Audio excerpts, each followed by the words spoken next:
Well, today I brought Jim and Martha Brangenberg on the podcast. They are hosts of I Work for Him podcast. They've been doing that for over 12 years and have a few thousand episodes, and they've done radio before that.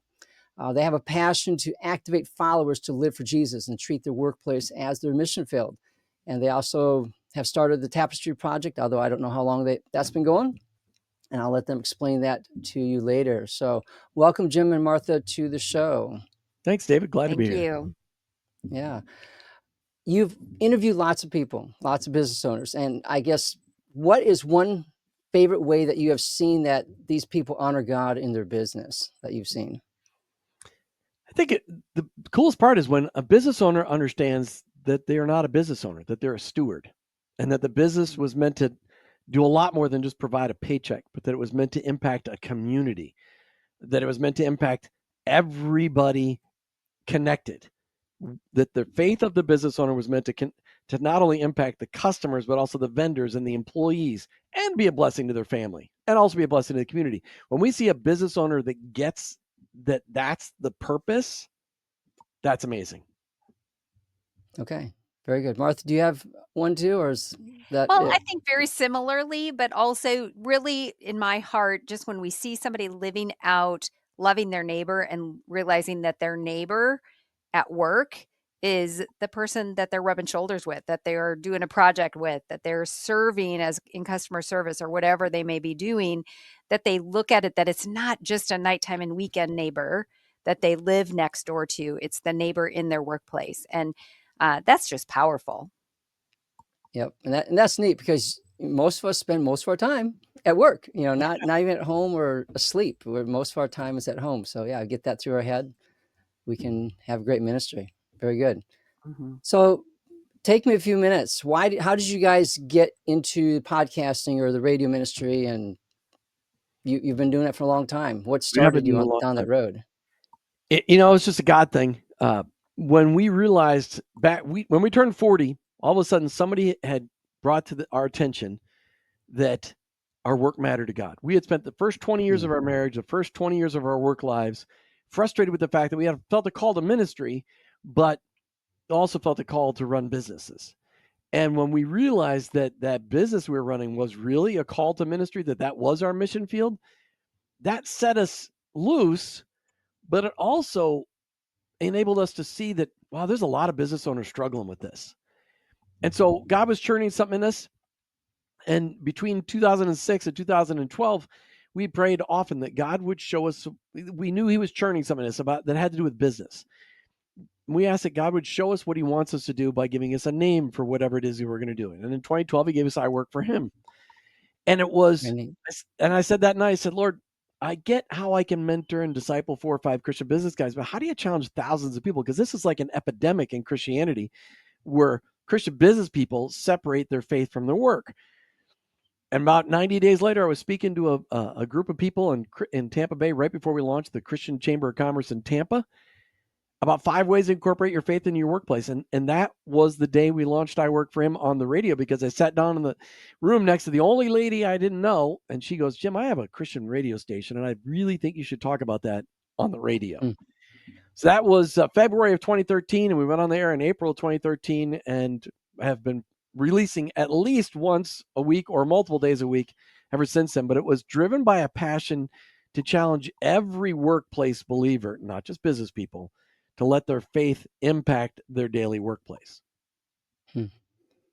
That's neat. And that's what I've seen in life too, is like God's the connection. I know one of my college buddies, I saw him after, and he was a youth pastor, and we're talking, and he goes, whenever I pray for God's will, I just say, God, be blatantly obvious, because I'm really slow. Just be very obvious what God wants me to do. And yeah, God shows us what to do step by step. And day by day, and sometimes hour by hour. We don't really know, but we walk that out in faith, trusting that we are being good stewards of the time and the talents that he's given us, and the message, because that's really what this is about. It's about the message that we're learning on our journey and wanting to share with other people. It's about a paradigm shift, David, about shifting the mindset from work is work and church is church, but to the fact that our work is part of our worship. That's a big mind shift. Yep. You live for God all the time, not just on Sundays. For sure. Very good. So you guys still operate businesses as well as the podcast then? We actually do.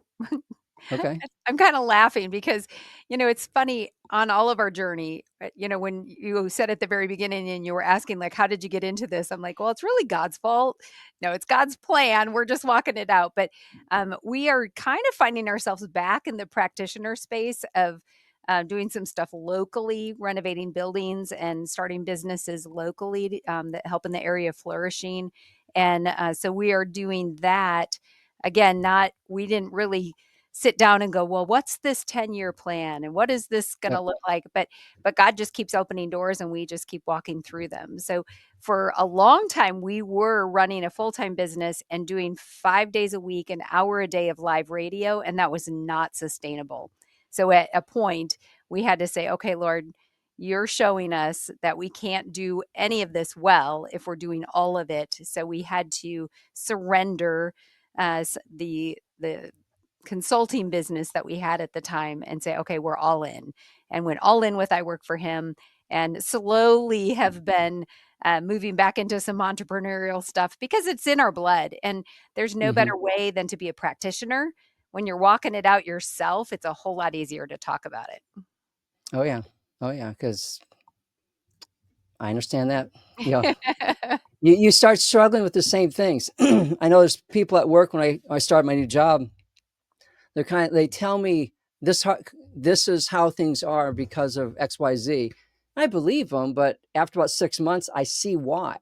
Yeah. Oh yeah, they're right. It's kind of the difference between knowing in your head and knowing by experience. And it's the same way with God, knowing Him in your head or knowing Him by experience as well. Yes. Very And to good. know when God's in your wife's head, that's a real paradigm shift. So when it used to be that, like, okay, what's God really saying? And now when I hear Martha say, I've been thinking, and I'm like, okay, but let's do it, because God speaks through our wives and they listen a Oh yeah. lot better than we do. So that's just one of those Well, things. that's a lot of pressure, Jim. I'm okay with the pressure being on you and not me. It's way better. Oh, thanks. Yeah. Okay. You said it is your goal to activate followers to live for Jesus and making the workplace your mission field. How's that going? Like today versus 5 years ago? Can you see progress in the workplace? So that's a great question, because we're we're a radio broadcast and a podcast. We don't get a lot of interaction with our listeners. We do get interaction by download numbers, things like that. But you can look at the whole movement. We're part of what's called the Faith and Work movement, which is a movement across the country and around the world that is all about unleashing workplace believers on their workplace mission field.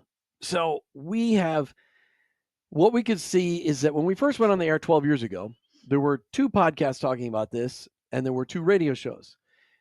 I don't know of any radio shows today about it, but there are now at least 200 podcasts talking about this. There are 1,000 books talking about this. There are ministries. There's at least 1,000 ministries. That was the Tapestry Project you hinted at the opening of the show. God is moving, and more people are getting it. The next generation, so the kids that are 20, 30, they want their work to matter the minute they get out of college. Whereas a lot of us were satisfied with getting a job, and maybe when we retire, our work could matter. And so what we're seeing is there's a real paradigm shift in Christianity in the United States to recognizing that there should be purpose in everything that we do. But it's a big paradigm shift, because for hundreds and hundreds, if not 1,700 years, the church has pretty much said, hey, the highest calling is pastor or missionary. The rest of you, you're there to support the pastors and the missionaries. And that's what we're overcoming. 1,700 years of pretty bad theology. Yeah. No, that's good. Neat. Very good. So in saying that, what are some practical ways for me or somebody else to be a missionary in our workplace? Well, it's really not that daunting. I think, for a lot of people, it's just opening up their eyes to realize that if Jesus Christ really is the Lord of our lives, then He changed everything, all 24/7, not just Sunday morning and maybe Wednesday night or whatever framework you want to put that in. But he changed all of us. No matter what we are doing, we are ambassadors for Christ. And so over time, we actually created something called the I Work for Him Nation that actually gives 5 very simple steps to help people kind of on their own put it into practice. And so Jim, why don't you list them off? Well, it's like the guaranteed plan to turn every workplace into a mission field. It starts with this. Start praying for the people that you work alongside by name every day. We all interact with people every day. So pray for those people by name. Yeah. Then start looking for ways to serve them over and above what your job requires you to do. David, it's so easy to do what our job requires us to do, but we go on over and above and to help other people. Then look for ways to befriend people. Or do it cheerfully, because sometimes people do their job, but it's not with a good attitude. Well, we're going to get to I that. found So that hang as on, well. hang on. Okay, I'm sorry. We're going to get to that. We're going to get to Okay. that. So you're going to pray for people you're going to pray for people by name every day. You're going to look for ways to serve people over and above what you're required to do. You're going to look for ways to befriend those people you're praying for outside of work, because work relationships are one thing, David, but the other thing is having real relationships with people. Then you're going to look for ways to pray with people, because we're working with the same people every day. We are interacting with them. We know what their regular demeanor is. So when they come in one day and they don't look so hot, or they look like something's really bothering them, you can say, "Hey, what's going on?" And they're like, "I'm fine." And then you pull out the line from the Italian Job and say, "Really? Freaked out, insecure, neurotic, and emotional? How are you really doing?" And then you shut up and you listen. And while they're sharing with you, you realize, wow, they've actually shared something real with me. When they're done, you say, "Hey, thanks for sharing that. Can I pray with you about that right now?" All of those things are how you turn your workplace into a mission field. It takes time, because when you pray for people by name, it changes your heart, not theirs. But all of those things hinge on one thing. You need to be the best, the brightest example of a worker in your position. Everything you do needs to be defined by excellence. And those 5 things turns every workplace into a mission field, because all of a sudden you'll start to see people the way God sees them. It's an amazing transformation, and it all happens in your mind. And then it starts to happen for real in front of you. Very good. Very good. So it's prayer, praying for them, Yep. finding ways to serve them, Yep. getting a relationship with them outside of work, or building a good relationship. Right. What's the fourth one? Praying with them. Praying with them, right? And then being a And then worker of basically excellence. how your work ethic, how you work. Okay. Exactly. Yeah. Simple stuff. None of that's from Jim and Martha. That all came from God. It should be a normal thing. I don't know. It should be, but I'm telling you what, David, it's not. Yeah. Okay. So when people start doing this, that's really good, by the way. I got connected with your stuff and I made a list. Praying for everybody was too much to start off with. So I just, my department, just listed the people in my department to pray for in the course of the week. So we're just starting there. It's a good idea. What are some mistakes that people make that we should try to avoid when they try to go make the workplace their ministry? That's a great question. I think that just kind of some general ideas that come to mind is, of course, people that just any one of those things, if they make a mistake, if they act inappropriately, if they hurt somebody's feelings or whatever, that they take the time to go back to them and to apologize and to build those bridges back up and to mend that relationship aspect of things. Or if they fail to get something turned in on time, to mend that area of excellence, whatever it is, we're all human. We're going to fail. We're going to make mistakes. Going back and remedying it and then moving forward. I think the biggest mistake is getting stuck in thinking that I'm too far gone. I've burned too many bridges. I've been too crabby to too many people at work that I can't possibly, get a better reputation, for Jesus. And I think that's the biggest mistake, is feeling that you're stuck and that you cannot change, because God can work in our hearts and our lives every day if we surrender it to him. So start small. Just like you said, of course, we're not asking you to pray by name for all 500 people in an organization unless God calls you to that. No. But start with a couple. Start with the ones that you're rubbing shoulders with on a daily basis, Right. that you really do have relationship with, and pray for them and pray with them and befriend them, all of the things we just said, and you'll see God show up in mighty ways. And I think, David, to add to that is one of the other mistakes I see often is that people think that this is a Bible thumping moment, that this is all about evangelism, and it's so much more. People need to see Jesus in you before they need to hear about Jesus in you. And so your faith needs to be real so that so people, when they hear you share the gospel, they know it's for real because they've seen it in action. And so many people think that faith at work is all about sharing their faith at work, that's part of it, but it's so much more. It's a recognition that that work came to you as a gift from God, that God gave us work as a gift in the garden before sin existed. And that when we work at work, it's not for the boss, it's for the Lord. Yep. One of the examples that comes to my mind, and he probably wouldn't hit number 5 very well because he always wasn't a good employee this way, but he was so loved Jesus that he wanted to tell everybody about Jesus, and he would stop his work just to, if he was in a conversation, the break time was over, and he would continue talking to you about Jesus, about this and that, and just like, if you would like work super hard and just talk to people on your breaks and not waste time all the time, people might listen to you more. But he never got that. And that's one of the things I've seen. If people get like you said, if it's just about sharing your faith, granted, there are times when, to continue going, but he did it like all the time, every single day. Right. And so people just like, he just put him off.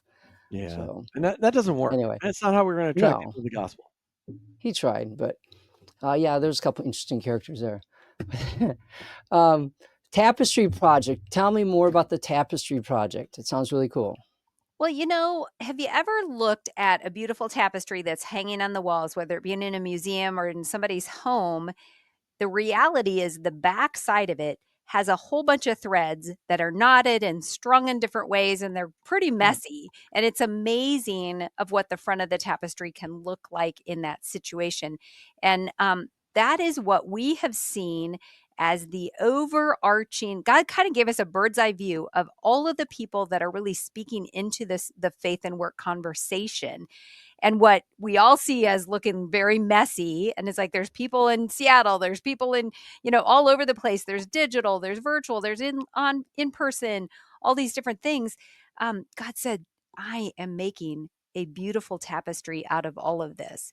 But the problem was those people don't know each other, and those people don't know that they're reproducing the wheel over and over and over again and using kingdom dollars to do so.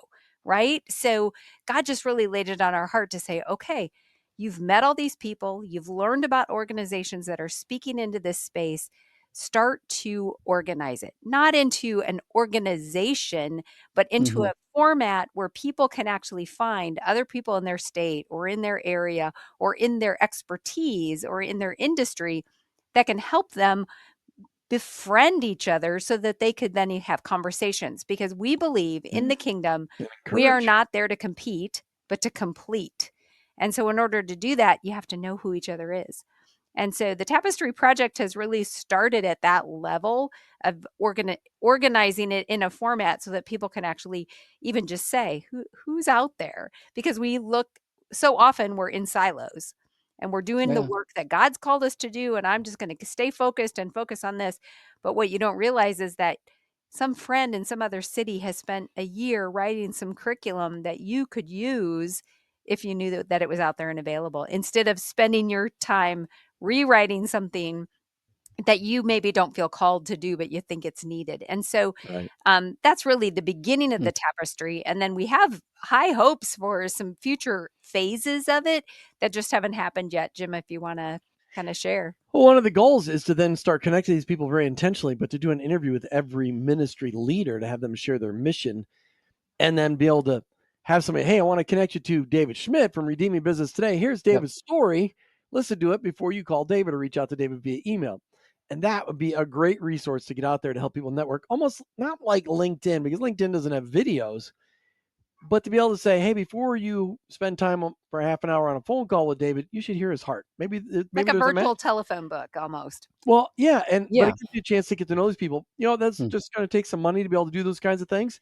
And so far, the Lord hasn't said move forward on it. So we're just continuing to just connect people manually the way have done it for the last 12 years. And it's amazing. The other day, I had an opportunity to connect a guy from Idaho, a guy from London in England, and a guy from Johannesburg, South Africa, all together on a phone call. And that was hilarious. All working on very similar things with just a slightly different permutation, but all about discipling workplace believers for 6 months. One was working on a phone app. One was working on a 6-month written curriculum, and another guy was working on a digital curriculum. So just put them all together and say, hey, why don't you guys talk? Maybe there's some synergies here. So the Tapestry Project is really just that. Very good. I love it because I'm there. I'm a lone person. I don't know anybody out there, and I've been amazed over the past year how many people I've met, even not just through the podcast, but through other ways. All the Christian business people I didn't even know existed. I was like, ooh, look at that. And like you said, you just that net keeps going bigger and bigger as far as people I know and growing, and it's been very neat journey. There are Could have a started lot of earlier, but amazing I people. didn't. So here we are. Hey, we didn't get started till we were 40, and really we didn't get started till we're 47, really being preachers on this stuff. But it's God's done amazing things, and He's moving. I tell people there's just one central coordinating figure in the entire faith and work movement. They're like, really, who is it? I want to meet him. I'm like, it's the Holy Spirit. The Holy Spirit is doing this all over the place, and that's important to understand that this is a move of God. Very good. So how can my audience find out more about you? If you want to find out more about the Tapestry Project or the I Work for Men Nation and all that stuff, how can they get a hold of you? All of that is on our website, iworkforhim.com. That's iwork4him.com. And there you can join the nation. It doesn't cost anything, but all those steps are out there for you to print out, be reminded of, commit yourself to. The Tapestry Project is out there if you want to get more detailed information on the tapestry or a document that is more sortable. You can email Jim. All of that is there. We have the Awaken Podcast Network out there for podcast platform that's our collection, our curated collection of podcasts all across the country that are speaking into this space. Lots of resources, including and subscribing to our podcast to listen to those. So iworkforhim.com. And it's not just the I Work for Him podcast, it's the I Retire for Him podcast, the She Works for Him podcast. Those are ones, and the daily I Work for Him Power Thought. All of those are stuff that we produce on a regular basis. Very good. Very good. And I will put all that stuff in the show notes so people can get it easier. So one more thing. What is one challenge? I'm an engineer. I'm a coach. I like to narrow things down. What is one challenge you would like to leave with my listeners today? For me, I would say the very first thing would be to just start tomorrow, getting out of bed and praying for those that you're going to work with tomorrow. And just ask God to reveal to you how you can love them in a new and different way. And my thought is this. You've been lied to. You've been told all your life that you're a second-tier citizen in the kingdom because you're not a preacher, you're not a pastor, and you're not a missionary. That was a lie. God desperately needs you where you are. Some people get called to the pulpit. Some people get called to the mission field, but the majority of us get called to a cubicle somewhere. Your coworkers need to meet Jesus, and you may be the only Jesus they ever meet. You have a powerful call on your life. Don't miss it. Love it. Very good. Well, Jim, Martha, thank you so much for your time and encouragement today. And next steps for y'all listening is to check out our show notes. There will be links in the sites and contact information for I Work for Him to get a hold of Jim and Martha. And I encourage you to sign up for the newsletter because that's a great way to communicate, not to miss out on future episodes or opportunities. Friends, thank you. That's all for now. I trust you've been inspired to redeem your business. Redeem your time, buy it back, walk worthy of God's great name. Bye for now.